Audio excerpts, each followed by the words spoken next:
Hello दोस्तों, welcome again to this video lecture. Atomic physics में term symbol की हम लोग बात कर रहे हैं और ये टर्म सिंबल के सीरीज़ का दूसरा वीडियो है। आज हम लोग बात करेंगे कपलिंग मेथड्स के बारे में। हम लोग उसकी इनसाइड देखेंगे, थोड़ा मैथमेटिकल डिस्कशन भी हम यहाँ पर करेंगे कि जो आर एस कपलिंग और जे कपलिंग की जो बातें हैं वो उसके पीछे का फिजिकल इनसाइट क्या है, किन कारणों की वजह से उसको डिस्कस करने की ज़रूरत पड़ी। देखेंगे एक एटम के बारे में। मल्टी इलेक्ट्रॉन एटम है तो एक सेंटर पर न्यूक्लियस होता है, उसके चारों तरफ हमारे पास ऑर्बिट्स हैं और मान लो उन ऑर्बिट में 2n² रूल के हिसाब से इलेक्ट्रॉन है। अब हम एक किसी ith इलेक्ट्रॉन को देख ले, जैसे कि आप देख रहे हो स्क्रीन पर। तो अब बाकी के जो इलेक्ट्रॉन को हम jth इलेक्ट्रॉन कहते हैं। तो अब यहाँ पर क्या हो रहा है, इस ith इलेक्ट्रॉन पर उसके पड़ोस के जितने भी वो jth इलेक्ट्रॉन जो हैं उनको हम जो jth कह रहे हैं, उनका इंटरेक्शन हो रहा है। साथ ही साथ ये जो ith इलेक्ट्रॉन है इसका अपना स्पिन है, अपना इसका ऑर्बिटल एंगुलर मोशन है, तो उसका भी इंटरेक्शन हो रहा है। जो अपने ऑर्बिट में घूम रहे हैं इनके पास अपनी काइनेटिक एनर्जी है, वो भी एक फैक्टर है। अलावा इसके जो न्यूक्लियस कोर है वो कोर भी इन इलेक्ट्रॉनों पर ith j जितने भी इलेक्ट्रॉन हैं उनके साथ इंटरेक्शन कर रहा है। तो अगर हम ये सारे फैक्टर एक साथ कंसिडर करें, जैसे कि इलेक्ट्रॉनों के इंटरेक्शन को कंसीडर करें, उनके ऑर्बिटल मोशन को कंसीडर करें, उनके स्पिन मोशन को कंसीडर करें, साथ ही साथ उनका जो कोर के साथ इंटरेक्शन है, ऑन एवरेज इंटरेक्शन जो है उसको अगर हम कंसीडर करें, लेकिन साथ ही साथ इसी समय पर हम अगर क्वांटम फील्ड थ्योरी के जो सजेशंस हैं उनको निगलेक्ट कर दें।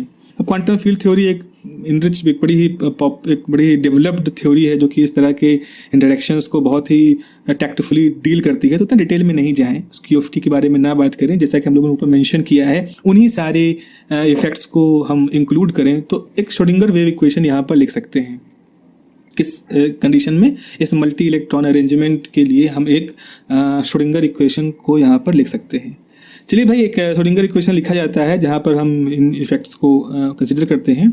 तो जैसा कि ith इलेक्ट्रॉन के लिए है तो पहला टर्म है हाफ लैप्लासियन ऑपरेटर का स्क्वायर है -z⁻e/ri। यहाँ z आप मान सकते हो कि एटॉमिक नंबर है उस मल्टी इलेक्ट्रॉन एटम का, e is the charge of electron and ri is the distance, plus sum over ij where i is not equal to j, e²/rij psi is equal to e psi। ठीक है, यहाँ पर जो साई है ये एक anti symmetric wave function है जो कि इस मल्टी इलेक्ट्रॉन सिस्टम के लिए एग्जिस्ट करता है। अब यहाँ पर फिर मैं वही डिटेल को मैं यहाँ थोड़ी देर के लिए अवॉइड कर रहा हूँ, why we are using the anti symmetric wave function and और ये सारी चीज़ें हैं। तो खैर, अगर हम उन सबको छोड़ते हुए बिल्कुल सिंपल अपना टारगेट फोकस बनाए रखें इस हैमिल्टोनियन इक्वेशन पर, इस श्रोडिंगर इक्वेशन पर, तो हमारे पास एक हैमिल्टोनियन है जो इस पूरे ब्रैकेट से दिख रहा है और साई है वेव फंक्शन है, ई एनर्जी है, साई वेव फंक्शन है, तो S psi is equal to E psi के फॉर्म का है। अब देखिए यहाँ पर जो टर्म हमने यूज किए हैं उनके बारे में हम लोग को बात कर रहे हैं। जैसे पहला टर्म है डेल स्क्वायर, वो जो हाफ है वो है काइनेटिक एनर्जी का टर्म जो है। दूसरा जो है वो इलेक्ट्रॉन कोर इंटरेक्शन को रिप्रेजेंट कर रहा है, जो कि अभी हम लोग ने इससे पहले बात की है ऊपर। जो तीसरा टर्म है ये इलेक्ट्रॉन इंटरेक्शन को रिप्रेजेंट कर रहा है। तो अभी हम लोगों ने बहुत ही सिंपल तरीके से इस तरह से कुछ मान लिए हैं अपने हैमिल्टोनियन में, ये कुछ पार्ट हैं। अब अगर हम जैसे कि अगर हम इसमें और फर्दर जब हम इसको एक्सपैंड करते हैं इस हैमिल्टोनियन को, तो हम उसमें एक पोटेंशियल इफेक्ट को भी इंक्लूड करते हैं। उसके हिसाब से हम कुछ R डिपेंडेंसी, X डिपेंडेंसी वगैरह को भी बाइफ्रिकेट करते हैं। तो वो सारी डिटेलिंग मान लीजिए हमने कर लिया, और तो हम हमारा जो हैमिल्टोनियन है उसको एक सीरीज के फॉर्म में लिख सकते हैं। तो हमारे टोटल हैमिल्टोनियन में एक मीन हैमिल्टोनियन होगा जो कि अनपर्टर्ब्ड हैमिल्टोनियन है, एक H रेस्ट जो है कि जो कि आप मान सकते हो कि जो इलेक्ट्रॉन इंटरेक्शन हो रहा है कोर के साथ उसको रिप्रेजेंट कर रहा है, और एक हमारे पास टर्म होगा HSO, S is for spin, O is for orbit. तो स्पिन ऑर्बिट इफेक्ट को इंक्लूड किए हुए है। तो हमारे पास अनपर्टर्ब्ड है एक हैमिल्टोनियन का पार्ट, एक इलेक्ट्रॉन कोर इंटरेक्शन का हैमिल्टोनियन है और एक स्पिन ऑर्बिट हैमिल्टोनियन है। तो ये 3 हैमिल्टोनियन हमारे पास यहाँ पर इंक्लूडेड है टोटल हैमिल्टोनियन में। अब हम क्या करते हैं, अब जरा हम इनके बीच में इंटरेक्शन, इनके बीच के रिलेटिव मैग्नीट्यूड के बारे में बात करते हैं। मान लो हमारे पास स्मॉल एटम है, मतलब जिसका एटॉमिक नंबर 30 से कम है। हमारे लिए स्मॉल जो एलएस कपलिंग के लिए है, तो स्मॉल इन सेंस में हम इसको कह रहे हैं। तो इस केस में क्या होगा कि जो कोर है, न्यूक्लियस है, वो रिलेटिवली जो एटम है उसका साइज छोटा है, तो जो न्यूक्लियस से डिस्टेंस है इस इलेक्ट्रॉनों की वो कम है। इसकी वजह से जो हमारे पास स्पिन ऑर्बिट इंटरेक्शन होगा हैमिल्टोनियन का स्पिन ऑर्बिट पार्ट वो लेसर होगा as compare to the electron core interaction, क्योंकि वहाँ पास इलेक्ट्रॉन है न्यूक्लियस के, तो जाहिर सी बात है उन पर ज़्यादा उनका असर पड़ रहा है। तो जो स्पिन ऑर्बिट कपलिंग एनर्जी है उसके कंपैरिजन में हमारे पास जो रेस्ट वॉल एनर्जी है जो कि कोर और इलेक्ट्रॉन के बीच का है वो स्ट्रांग होगा। तो एक ये कंडीशन हमारे पास आ गई, यहाँ spin orbit interaction energy electron core interaction energy की तुलना में स्मॉलर होती है। जैसा कि डायग्राम में हम देख रहे हैं कि एस और एल यानी स्पिन और एल के बीच में जो इंटरेक्शन है वो कंपेरेटिवली स्मॉलर है, लेसर है as compare to the in energy with respect to the core. इस कंडीशन में हम आर एस कपलिंग या एल एस कपलिंग को होता हुआ देखेंगे। ये कंडीशन है हमारे लिए। तो जो एक कंडीशन आती है कि हल्के एटम में जिसके लिए एटॉमिक नंबर 30 से कम होता है वहाँ आर एस कपलिंग क्यों इफेक्टिव होती है, उसका कारण यही है क्योंकि हैमिल्टोनियन में जो ये पार्ट है रेस्ट का जो कि इलेक्ट्रॉन कोर के साथ जुड़ा हुआ है इंटर हैमिल्टोनियन, वो स्पिन ऑर्बिट पे डोमिनेट करता है। हैवी एलिमेंट्स में क्या होता है, तो हैवी एलिमेंट्स में क्या हुआ कि हमारा जो न्यूक्लियस है वो उसमें बहुत सारे पॉजिटिव चार्ज है, लेकिन साथ ही साथ जो एटम का साइज है वो भी बढ़ चुका है। तो जो ऑप्टिकल इलेक्ट्रॉन होगा वो रिलेटिवली दूर होगा न्यूक्लियस के साथ, तो जो इंटरेक्शन है कोर और उस इलेक्ट्रॉन की वो कम होगी रिलेटिवली, मतलब हम बात कर रहे हैं अगर हम बात करें आरएस की तुलना में तो रिलेटिवली उससे कम होगा। तो ऐसी कंडीशन में जो स्पिन ऑर्बिट हैमिल्टोनियन वाला पार्ट है वो डोमिनेट करेगा हमारे बाकी के हैमिल्टोनियन के टर्म्स पर। तो इस समय क्या होगा कि इलेक्ट्रॉन जो वेव फंक्शन है वो कुछ इस तरह से अपना बिहेव शो करेगा कि वो अपने खुद के स्पिन और ऑर्बिटल मोशन को ज़्यादा देखेगा as compare to the other electrons spin and orbital motion. तो इलेक्ट्रॉन की खुद के स्पिन और खुद के ऑर्बिटल मोशन आपस में ज़्यादा अच्छे से इंटरैक्ट करेंगे बजाय अलग अलग एटमों के ऑर्बिटल मोमेंटम के इंटरेक्शन और अलग अलग इलेक्ट्रॉनों के एटम के इलेक्ट्रॉनों के स्पिन इंटरेक्शन के तुलना में। तो ये हैवी एलिमेंट के लिए जो हम लोग बात करेंगे कि जो कपलिंग होगी वो डेफिनेटली आरएस कपलिंग नहीं होगी, क्योंकि यहाँ सिनेरियो चेंज हो चुका है। इस केस में हमारे पास जो कपलिंग होती है उसे हम जेजे कपलिंग कहते हैं। तो जेजे कपलिंग उल्टा हो गया आरएस कपलिंग का, यहाँ पर स्पिन ऑर्बिट इंटरेक्शन डोमिनेट करता है जो एच रेस्ट फैक्टर है, और इन दोनों के बीच में भी एक कपलिंग मेथड होता है जहाँ हम मान सकते हैं कि स्पिन ऑर्बिट और एच रेस्ट जो हैमिल्टोनियन है वो दोनों लगभग सेम है। तो ये एक मीडियम टाइप का कुछ मीडियम साइज के जो एटम होते हैं उनके लिए इस तरह की हम कपलिंग डिफाइन करते हैं, तो वो थोड़ा सा तो अलग एडवांस लेवल का बात हो जाएगी। तो ये एक हैमिल्टोनियन एक तरह के इंटरमीडिएट कपलिंग को हम रिप्रेजेंट कर सकते हैं। अब एक इस जितनी बातें हम लोगों ने यहाँ पर करी हैं इन सबको हम समराइज कर सकते हैं। अगर हम एक कुछ फ्लो चार्ट जैसा बनाना चाहें तो हम एक फ्लो चार्ट की मदद से या एक डायग्राम जैसा कुछ आप जो भी आप कह लें उसकी मदद से हम इन सारी कपलिंग मेथड को आपस में कंपेयर करेंगे। जैसे हम टोटल हैमिल्टोनियन लिखते थे तो उसमें हम एच मीन तो अनपर्टर्ब्ड पार्ट है वो तो रहेगा ही, फिर लिखते थे एच रेस्ट और एच एस ओ यानी कि इलेक्ट्रॉन कोर इंटरेक्शन का हैमिल्टोनियन और स्पिन ऑर्बिट एनर्जी का हैमिल्टोनियन। अब क्या होगा अगर एच रेस्ट डोमिनेट कर रहा है स्पिन ऑर्बिट पे तो वहाँ पर एल एस कपलिंग होगी। तो हमारे हैमिल्टोनियन जो टोटल हैमिल्टोनियन है उसमें हम केवल एच मीन लिखेंगे और एच रेस्ट लिखेंगे क्योंकि स्पिन ऑर्बिट वाला हैमिल्टोनियन वहाँ पर निग्लिजिबली स्मॉल हो चुका है, तो एल एस कपलिंग हो गई या आर एस कपलिंग हो गई। दूसरा मेथड है जहाँ H rest of the order of H S O है, स्पिन ऑर्बिट इंटरेक्शन के लगभग सेम है। तो ऐसी स्थिति में जो कपलिंग हमारे पास होती है उसको हम इंटरमीडिएट कपलिंग कहते हैं। क्योंकि यहाँ दोनों का ऑर्डर सेम है तो हमारे हैमिल्टोनियन में वो सारे टर्म रहेंगे, एच रेस्ट भी रहेगा, एच एस ओ भी रहेगा और एच मीन है वो भी रहेगा। यहाँ पर एच रेस्ट छूटा हुआ है। तीसरा कंडीशन जो हो सकता है उसमें हम ये कहें कि एच रेस्ट जो है वो लेसर है एच एस ओ से, यानी स्पिन ऑर्बिट इंटरेक्शन हैमिल्टोनियन से कम है। तो इस जगह पर हमारे पास जे जे कपलिंग आएगी जो कि हैवी एलिमेंट के लिए होती है और उस केस में हमारा टोटल हैमिल्टोनियन में एच रेस्ट की जगह पर एच एस ओ टर्म रहेगा। तो इस तरह से हम एक बाइफिकेशन कर सकते हैं सभी तरह की जो कपलिंग मेथड्स हैं उनके बीच में कि किस कंडीशन में कौन सी कपलिंग डोमिनेट करेगी, कौन सी कपलिंग वहाँ पर अपना प्रभाव नहीं दिखाएगी। तो ये एक तरह से डिस्कशन है, बड़ा इंपॉर्टेंट डिस्कशन है जहाँ पर हम लोगों ने देखा कि किस तरह से तीन तरह के मतलब दो मेन तरह की हैं, तीन तरह की कपलिंग आप मान सकते हो। चलिए एक डायग्राम की तरह देखते हैं। जैसे मान लीजिए एल एस कपलिंग की बात करें तो एटम के पास एल आई डिफरेंट टाइप की हैं तो उससे टोटल एल बन गया और डिफरेंट इलेक्ट्रॉनों के जो एस हैं वो आपस जुड़ के टोटल एस बन गए। तो ये जो टोटल एल और टोटल एस है इन दोनों को अगर हमने एक साथ सम किया तो हमारे पास जे आ गया। तो J is equal to L plus S, this is the L S coupling.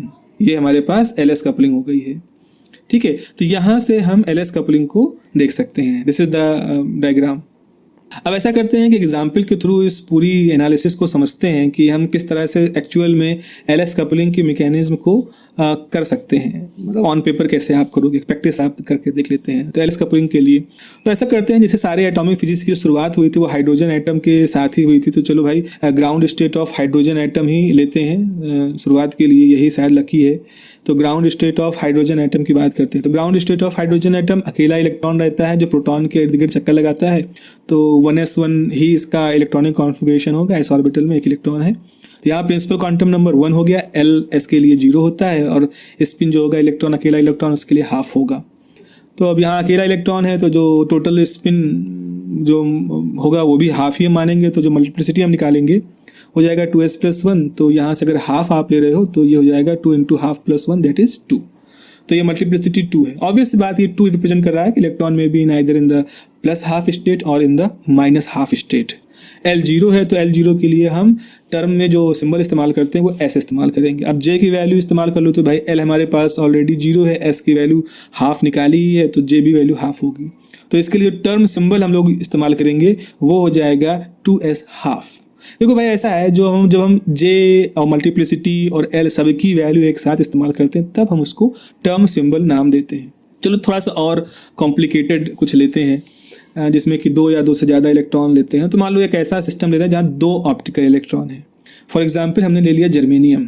तो जर्मेनियम एक एलिमेंट है और जर्मेनियम का जो एटॉमिक नंबर होता है आई थिंक होता है 32।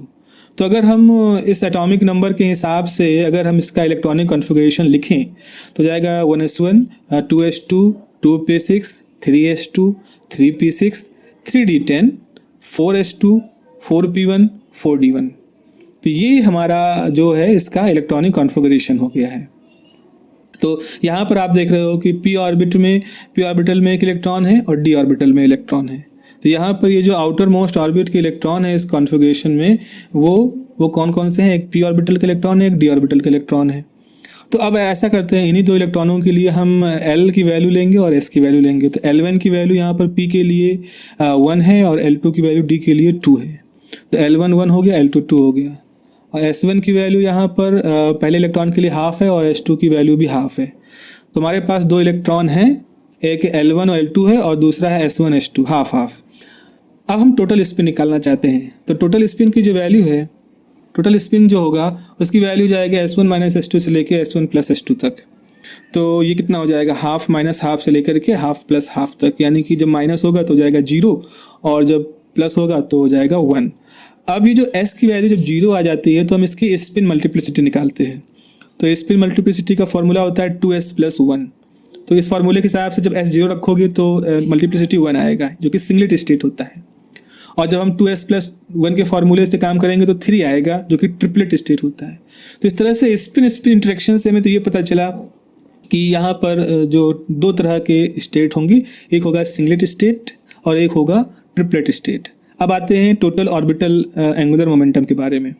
तो L की वैल्यू जो होगी वो L1 - L2 से लेके L1 + L2 तक होगी। हमारे पास ऑलरेडी हम लोगों ने L1 की वैल्यू और L2 की वैल्यू डिसाइड कर रखी है। तो मॉड लगा है इसीलिए इसमें आपको कॉन्शियस नहीं होना है कि -1 + 2 क्या करना है। अब आप देखें यहाँ पर, तो यहाँ पर मिनिमम वैल्यू जो है वो दैट इज़ 1 एंड जो दूसरी वैल्यू हो सकती है 3। तो 1 2 3 3 वैल्यूज़ हैं। तो L की वैल्यू 1 P को, 2 की वैल्यू D को, 3 की वैल्यू F स्टेट को रिप्रेजेंट कर रहा है। तो अब आप सोचो कि जब S सिंगलेट था तो वहाँ L की तीनों वैल्यू पॉसिबल हो सकती हैं। तो S की वैल्यू जो हम 1 लेते हैं, जो सिंगलेट स्टेट लेते हैं, तो यहाँ पर P की वैल्यू, D की वैल्यू, F की वैल्यू, L की पॉसिबल हो सकती है। वैसे ही जब हम ट्रिपलेट स्टेट लेते हैं यानी मल्टीप्लिसिटी की वैल्यू 3 लेते हैं, आप यहाँ मल्टीप्लिसिटी पढ़िएगा इसको, S की 3 का मतलब, तो उसके लिए P D F की 3 वैल्यू ले सकते हैं। अब हम इसको एक जो टर्म सिंबल के नोटेशन है उनके फॉर्म में लिख सकते हैं। तो अगर हम सिंगलेट स्टेट के लिए लिखें तो 1P होगा, 1D होगा, 1F होगा। सिर्फ हमने यहाँ पर स्पिन मल्टीप्लिसिटी लिखी है, अभी J की वैल्यू तो कैलकुलेट ही नहीं की है। वैसे ही अगर ट्रिपलेट स्टेट के लिखेंगे तो 3P हो जाएगा, 3D हो जाएगा और 3F हो जाएगा। ठीक है, तो अभी तक हम लोगों ने क्या किया, सिर्फ S की वैल्यू ली, उसके हिसाब से देखा कि सिंगलेट डबलेट होते हैं। फिर हमने L की वैल्यू ली, उसके हिसाब से देखा कि हमारे पास PDF जैसे स्प्लिटिंग होगी। अब आते हैं J की वैल्यू कैलकुलेट करते हैं। तो J की वैल्यू कैलकुलेट करने के लिए हमें L और S की चाहिए, तो अब हम यहाँ कॉम्बिनेशन इस्तेमाल करते हैं। S की वैल्यू 0 है, उसके साथ L की वैल्यू 1 लेते हैं। तो J की वैल्यू जो होती है वो L + S L - S होती है। तो यहाँ पर 0 1 हो जाएगा तो पॉसिबिलिटी 1 की बचेगी। तो यानी सिंगलेट स्टेट और L इज इक्वल टू 1 के साथ सिर्फ J की वैल्यू 1 आएगी 1। ऐसे ही सिंगलेट स्टेट और L की वैल्यू 2 के साथ हमारे पास J की वैल्यू आएगी 2। इसी सीरीज में S की वैल्यू 0 लेते हैं यानी सिंगलेट स्टेट और L की वैल्यू 3 लेते हैं तो हमारे पास J की वैल्यू आएगी 3। अब क्या करोगे, अब ये 3 J की वैल्यू निकली हैं, इनके कॉरेस्पॉन्डिंग हम इनकी टर्म सिंबल अब लिख सकते हैं। अब हम टर्म सिंबल वर्ड का इस्तेमाल करेंगे क्योंकि अब हमने J की वैल्यू को पा लिया है। तो J की वैल्यू जब पा लेते हैं तब हम टर्म सिंबल वर्ड इस्तेमाल करते हैं। तो देखो S सिंगलेट S0 मतलब सिंगलेट स्टेट, L1 मतलब P, तो 1P1 J की वैल्यू 1। S0 L2 यानी D state, D symbol use करेंगे तो 1D2। और ऐसे S0 L3 मतलब सिंगलेट, F की वैल्यू 3। तो यहाँ से हमारे पास 3 टर्म आ गए जो कि सिंगलेट स्टेट को बिलोंग करेंगे। दूसरा केस जो बचा हुआ है उसमें है हमारे पास ट्रिपलेट स्टेट, जहाँ हमने हमारे लिए S की स्पिन 1 है यानी कि मल्टीप्लिसिटी 3 है और L की वैल्यू 1 है। तो ऐसे S1 L1 लेंगे, S1 के साथ L2 लेंगे और S1 के साथ L3 लेंगे। और अब यहाँ पर हम अपनी J की वैल्यू कैलकुलेट करेंगे। तो J की वैल्यू देखो L plus S L minus S तक होती है। तो अगर हम 1 माइनस 1 ले लेंगे और 1 प्लस 1 ले लेंगे तो ये आएगा 0 और प्लस करने पे 2, तो ये हो जाएगा 0 से लेके 1, हाँ 2 1 0। अगर हम यहाँ पर देखें ऐड करें माइनस करें तो पूरी एक्सट्रीम में 2 1 0 होगा। अब इसको हम लिखना चाहें तो S की वैल्यू 1 मतलब ट्रिपलेट यानी 3P, L की वैल्यू 1 मतलब P। अब 0 लोगे J की वैल्यू तो 1 पहला टर्म देख रहे हो, फिर जब L की वैल्यू 1 लोगे तो 3P1 आएगा और जब L की वैल्यू 2 लोगे तो 3P2 आएगा। तो यहाँ पर J की 3 वैल्यू के लिए हमारे पास 3 टर्म सिंबल आ गए। आपने देखा ऊपर सिंगलेट स्टेट में तीनों L की कंडीशन में कुल 3 आए थे, लेकिन यहाँ एक ही L की कंडीशन में 3 आ गए। यही चीज़ हम आगे बढ़ाएंगे, S की वैल्यू 1 रखेंगे, L की वैल्यू 2 रखोगे तो J की जो वैल्यू आएगी वो आएगी 3 2 1, 2 + 1 3 और 2 - 1 1, तो 3 और बीच में जो गैप है वो 2।